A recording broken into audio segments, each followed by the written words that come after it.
교인인데 할렐루야도 받고 감사합니다. 옛날부터 우리 한빛교회 성가대가 찬양을 아름답게 하는 것을 늘 마음 깊이 생각하고 있었는데 오늘은 더 감동적이었습니다. 왜 그런가 가만히 생각해 보니까 장로님이 3분 계세요. 성가대. 사모님이 3분 계세요. 권사님이 5분 계세요. 또 남자 파트가 4명밖에 없어요.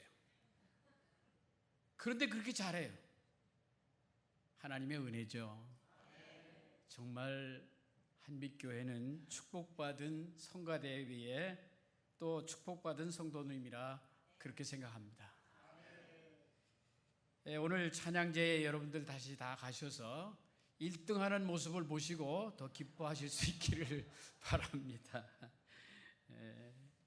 성경에 등장하는 여인들의 이름이 많이 있는데 그 중에서 아름다운 존경받는 이름이 있다면 마리아라고 그렇게 말할 수 있을 것입니다. 현대 언어학에 의하면 마리아의 이름은 3가지의 뜻으로 해석되고 있습니다. 첫째는 히라보의 마라라고 하는 말과 연결해서 만족한다, 풍만하다 하는 그런 뜻으로 마리아라고 하는 의미를 가지고 있습니다. 두 번째 의미는 이집트 언어로 사랑스럽다, 귀엽다 하는 의미의 말이라고 하는 말과 마리아를 연결시켜서 해석하기도 합니다. 가장 잘 해석되는 말이 팔레스타인의 원주민들의 언어인 무림이라고 하는 말과 연결해서 해석되는데 가장 높다, 존귀하다. 그래서 성모 마리아는 존귀하신 분, 지극하신 분, 존엄하신 분으로 해석되고 있는 것을 볼 수가 있습니다. 성경에 등장하는 마리아의 6분이 계십니다. 첫째는 예수님의 생모이신 성모 마리아가 있지요. 요셉과 정혼을 했지만은 동침하지 아니하고 성령의 감동으로 잉태된 예수를 이 땅에 탄생시킨 위대한 성모 마리아가 있습니다. 두 번째는 누가복음 16장 9절에 등장하는 막달라 마리아가 있습니다. 막달라 지역에 살고 있던 마리아는 7 귀신이 들렸던 여인이었습니다. 비참한 여인이었습니다. 그런데 예수님을 만난 뒤에 그가 고침을 받고 완전히 철저하게 예수님의 제자가 됩니다. 그래서 예수님 가시는 곳이면 어디든지 따라다녔습니다. 예수님이 십자가에 달려 돌아가실 때에도 그 밑에까지 따라갔고 부활하신 예수님 무덤에 제일 먼저 찾아가서 만난 막달라 마리아. 그래서 그 마리아가 예수님의 제자들에게 예수님이 부활하셨다고 증거하셨던 여인이 있습니다. 세 번째, 요한복음 12장에 나오는 나사로의 누이 동생인 마리아가 있습니다. 값비싼 향유를 예수님의 발에 붓고 그 머리털로 예수님의 발을 씻겨주었던 나사로의 누이 동생인 마리아가 있습니다. 네 번째, 요한복음 19장 25절에 등장하는 글로바의 아내였던 마리아가 있습니다. 예수님의 생모이신 마리아의 사촌 언니가 되는 그런 마리아가 있었습니다. 사도행전 2장에 등장하는 마가 요한의 어머니인 마리아가 있습니다. 예수님께서 십자가 달려 돌아가신 뒤에 제자들은 두려워 떨고 있을 때에 120명의 성도들이 마가의 다락방에 모여서 전혀 기도에 힘쓸 때에 성령의 강림하심과 능력의 충만함을 받고 그들이 나가서 예수를 담대히 증거했던 그 마가의 다락방, 그 주인이 바로 마리아였습니다. 로마서 16장 6절에 등장하는 로마 교회의 한 여인이 있습니다. 사도 바울이 로마서를 기록하면서 로마서 16장 6절에서 너희를 위하여 많이 수고한 마리아에게 문안하라 그렇게 증거하고 있습니다. 목사님이 기억할 때에 언제나 교회를 위하여 많이 수고한 그런 사람들로 기억되기를 부탁드립니다. 나에게는 슬픈 마리아의 추억이 있습니다. 내가 브라질에서 목회할 때에 아주 귀엽고 예쁜 그러나 가냘프게 생긴 여학생이 있었습니다. 그런데 그 가냘프게 생긴 학생이 나가서 배구대회를 하면 1등을 해가지고 옵니다. 그리고 육상대회를 하면 1등을 해가지고 옵니다. 교회에서 아주 인기짱이었습니다. 학교에서도 공부도 잘하고 그리고 교회에서도 인기가 있는 그런 마리아였습니다. 그런데 그 가정이 미국으로 온 가족이 이민을 갔습니다. 성년이 되어서 결혼 상대자를 찾는데 전도사가 아니면 결혼하지 않겠다고 그렇게 우긴다고 그 장로님이 저에게 전화가 와서 중매 한번 잘해달라고 부탁을 했습니다. 저도 기억하고 기도했습니다마는 중매는 하지 못했습니다. 근데 나중에 들은 얘기로는 결국 잘생긴 전도사를 만나서 결혼 약속을 하고 약혼까지 하게 되었습니다. 결혼 날짜를 잡고 이제 건강 진단서 신체 검사를 하게 됐습니다. 근데 이 마리아가 유방암 3기가 되었습니다. 결혼도 하지 않은 처녀가 청천벽력 같은 소식으로 조용히 파혼할 것을 통보했습니다. 그랬더니 그 남편 될 사람 전도사가, 그리고 그 전도사의 어머니도 여전도사님이었는데, 하나님의 종이 될 사람이 한 번 약속한 것은 죽어도 지켜야 한다. 그래서 결국은 결혼식을 했습니다. 결혼해서 기도하면서 투병하면서 열심히 3년 동안 살았는데 결국은 3년이 지났을 때에 끝내 하나님의 부름을 받게 됩니다. 장례식에서 일어났던 일입니다. 신부였던 마리아는 결혼하기 전부터, 직장 생활할 때부터 상해 보험을 50만 불을 들었습니다. 그리고 그 보험을 유언장에 써놓았습니다. 자기 아버지에게 유언장을 써놓기를 그 보험을 타서 전도사님 개척할 때 쓰라고 주라고 그렇게 유언을 했습니다. 마리아의 이름을 갖고 산다는 것은 정말로 축복된 이름이다 하는 생각을 해보았습니다. 우리가 갖고 있는 성경책 속에 3군데에서 예수님의 발 아래 있던 마리아를 기록하고 있습니다. 오늘 읽은 본문에 등장하는 마리아는 나사로의 누이 동생 마리아입니다.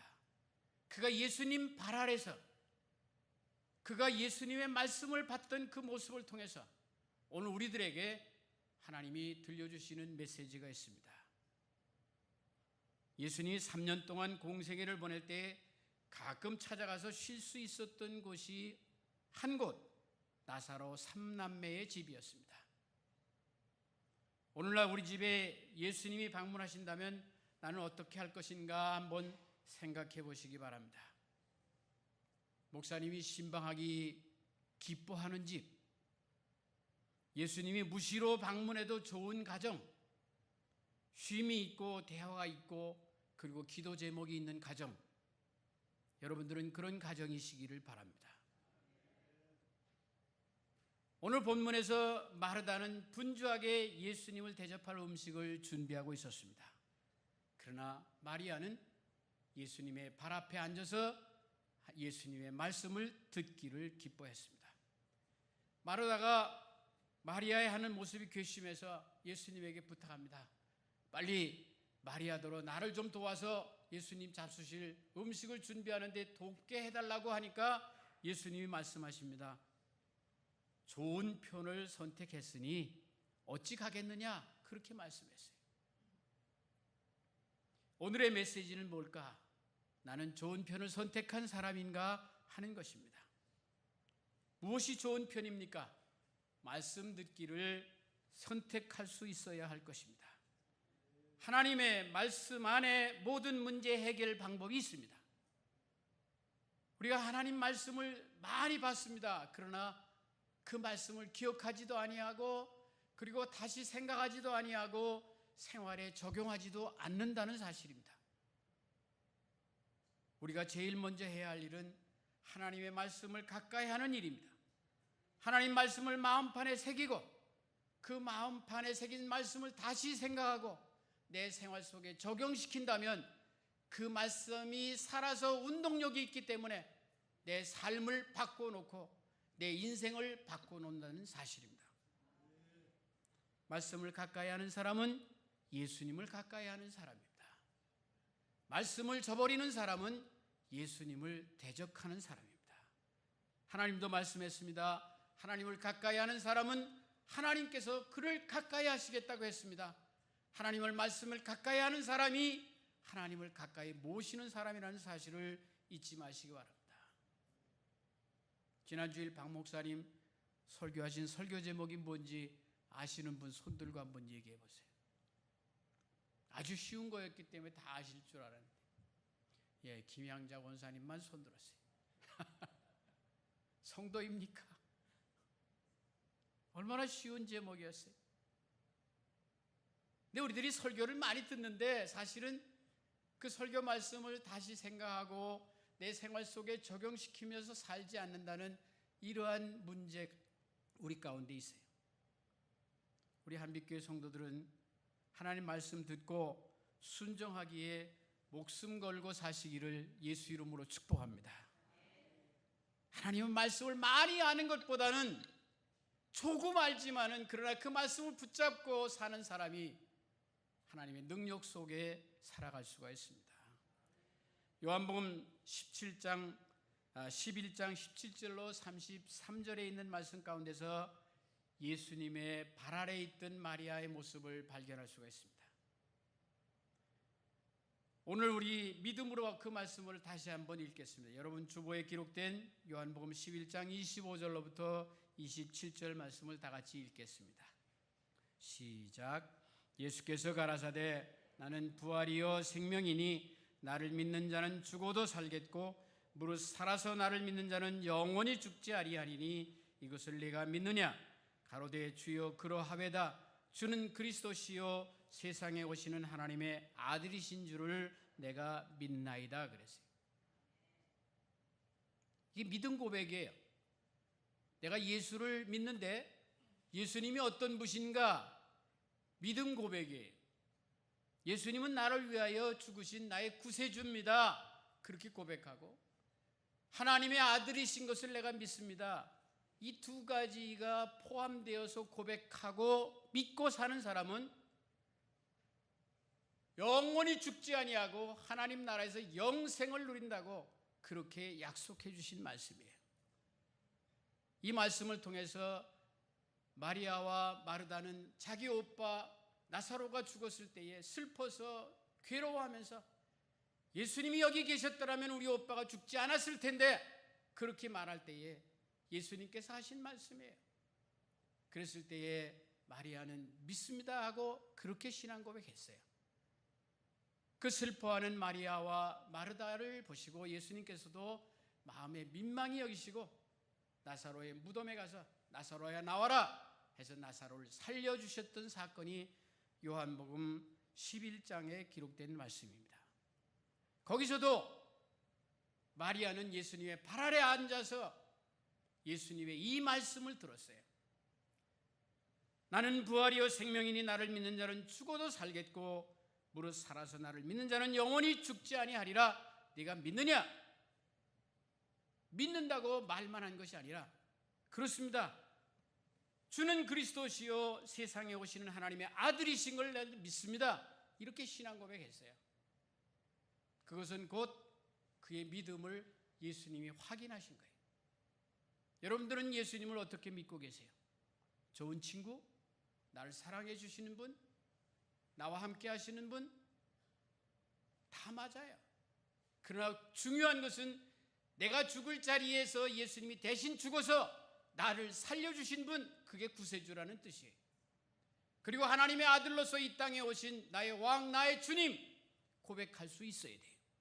그리고 믿어야 돼요. 언제나 그 믿음이 자기 마음속에 확신이 되어 있어야 돼요. 그러면 죽음에 대한 두려움을 이길 수가 있어요. 어찌 우리가 육신을 입고 있기 때문에 죽음에 대한 두려움이 없겠습니까? 죽는다는 것은 영원한 이별이기 때문에 두렵죠. 흙으로 지음받은 육체를 쓰고 사는 사람이기 때문에 반드시 죽는다고 성경에 말하고 있어요. 그 육체는 흙으로 되어 있기 때문에 흙으로 돌아가게끔 되어 있어요. 그러나 그 안에 예수 믿은 그 영혼은 죽지 아니하고 영생으로도 그날로 천국에 들어가 하나님과 영원히 사는 영생의 길에 들어가기 때문에 예수 믿는 사람은 김환란 박사가 그의 장례식에서 할렐루야를 불러달라고 왜 말했던 것처럼 우리는 천성에 들어가는 그런 기쁨을 맛볼 수가 있는 거예요. 물론 육체를 쓰고 있으니까 참으로 육체에 다시 볼 수 없으니 얼마나 슬프고 안타까워요. 그러나 예수 믿은 사람은 인생이 그것이 끝나는 게 아니고 영생이라는 것을 갖고 있기 때문에, 그래서 이 믿음 고백을 하고 성령 받은 사람은 성령 안에서 교제하며 위로하고 그리고 그 아픔을 이길 수 있게 되는 것입니다. 이 진리를 예수님께서 마리아에게 확인하신 거예요. 그때 마리아는 그렇게 신앙 고백한 거예요. 여러분들도 그런 신앙 고백이 있어야 할 거예요.